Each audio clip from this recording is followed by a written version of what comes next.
এরা যে এত পরিমাণে অসহায়, আমি নিজেও অনেক সময় একটা কম্বল বা একটা চাদর এনে এদের দিয়েছি। বাবা মা নাই, খাওয়া দাওয়া দিচ্ছে কে? আমি 10 হাতে সাহায্য উঠে খাই।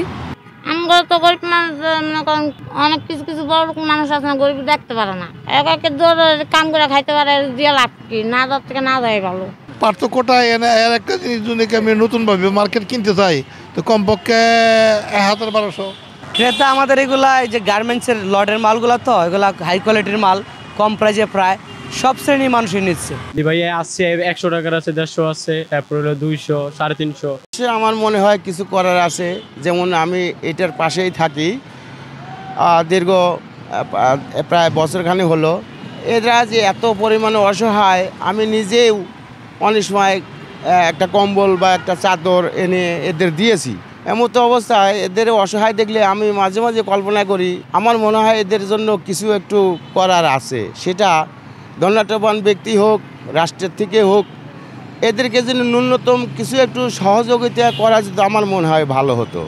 হ্যাঁ, রাষ্ট্রীয়ভাবে বৈষম্য আমার মনে হয় শুধু অভাবগ্রস্ত মানুষের ভিতরেই নয়, সার্বিক দিক দিয়ে চিন্তা ভাবনা করলে বৈষম্যটা অনেক দিকেই আশা করা যায়। যেমনটি এরা যেমন অসহায়, এদের কিছু নেই, সরকারিভাবে করতে পারে, ধনাঢ্যবান ব্যক্তিরাও এসে সহযোগিতা করতে পারেন।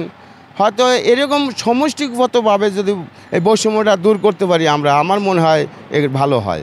আর আমরা তো মনে করেন কিছুদিন আগে যে নাম টাম লেখা দেওয়া গেছে, কেউ কিছু দেয়ও না। শীতে কোনো শীতের কাপড় দেয়নি কেউ? না, শুধু কম্বল পাইছিলাম 3টা। কে দিছে? সাহেবে। এই যে এখানে থাকতেছেন, আপনাদের জন্য সরকার কি কিছু করার সুযোগ আছে? ওটা তো বলতে পারি না, কিন্তু দেখি তো না। কিছু দেখেন না? আপনার স্বামী আছে? আছে না থাকার মতো। এখানে চলছেন কিভাবে? আমি ছোটবেলার থেকে মানে পয়সা উড়াই, খাই। আমরা তো গরিব মানুষ, অনেক কিছু কিছু বড় লোক মানুষ আছে না, গরিব দেখতে পারে না, একে ধরে কাম করে খাইতে পারে, দিয়ে লাভ কি, না যার থেকে না যায় ভালো। এই কারণে বড় লোকের বাসায় কাজ করি না। এরা মেসে তো চা খায়, যদি মন চাইলে দেয়, না মন চাইলে না দেয়। বাবা মা নাই, খাওয়া দাওয়া দিচ্ছে কে? আমি 10 হাতে সাহায্য উঠে খাই। শীতে জামা কাপড় আছে? নাই না। কিরকম সুবিধা? তো ভালো সুবিধা, জিনিসও ভালো হচ্ছে। এইসবগুলো হয়তো আগেকার জিনিস, আরও 2 বছর 5 বছর আগে এগুলো করছে। ওর মডেলগুলো দেখা হয়তো যার যেরকম বাজা ভালো লাগে সেটা এরকম কিনে। আপনাকে এখান থেকে কিনলে তো 300-400 টাকা, আর ওখানে মার্কেটে কিনলে তো হয়তো 1000-1200 টাকার নিচে হবে না এই কাপড় দিয়া। তাহলে আমার এখানে সুবিধা। ক্রেতা আমাদের এগুলা এই যে গার্মেন্টসের লটের মালগুলো, তো এগুলা হাই কোয়ালিটির মাল, কম প্রাইসে প্রায় সব শ্রেণীর মানুষই নিচ্ছে। উচ্চতর থেকে শুরু করে নিম্ন শ্রেণীর সব মানুষ এগুলো নিচ্ছে। সবচেয়ে বেশি ক্রেতা কারা? আমাদের কাছে আসলে সব শ্রেণীর মানুষই অল্প অল্প সব শ্রেণীর মানুষই আসে। হ্যাঁ, হাই লেভেলও মানুষ আসে, মিডিয়াম আসে, নিম্ন মানুষও নিয়ে যায়। এগুলো তো পছন্দের উপরে নির্ভর, যার যেটা পছন্দ হয়। এখানে বিভিন্ন কোয়ালিটির মাল থাকে, তো বিভিন্ন কোয়ালিটির বিভিন্ন পছন্দ, বিভিন্ন মানুষই নিয়ে যায়। হ্যাঁ, নিম্ন আয়ের মানুষের জন্য বিশেষ করে খুবই মানে সাধ্যের ভিতরে, তারপরেও পছন্দ হয়, সব শ্রেণীর মানুষে নিয়ে যায় এখানে হাই সোসাইটি।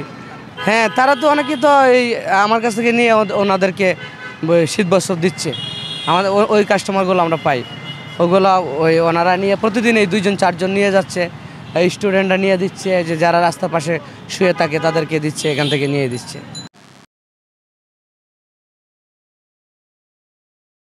500 সর্বোচ্চ 600 এমন আছে, এর নিচে নাই। হ্যাঁ ভাই, আমরা মূলত আনি এগুলো গোডাউন থেকে আনি একবারেই।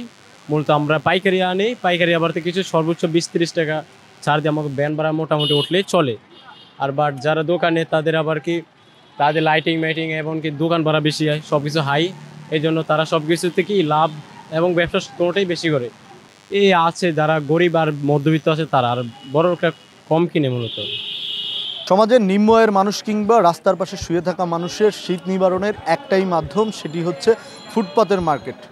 রাস্তার পাশের মানুষরা বলছেন, সমাজের উচ্চ আয়ের মানুষ কিংবা উচ্চ শ্রেণীর মানুষরা যদি তাদের সাহায্যের হাত বাড়িয়ে দেন, তাহলে এই শীতে ভালো থাকতে পারবেন রাস্তার পাশে অনাদরে শুয়ে থাকা মানুষগুলো। পাবেল আলফি, 24 ঘন্টা বাংলাদেশ, ঢাকা।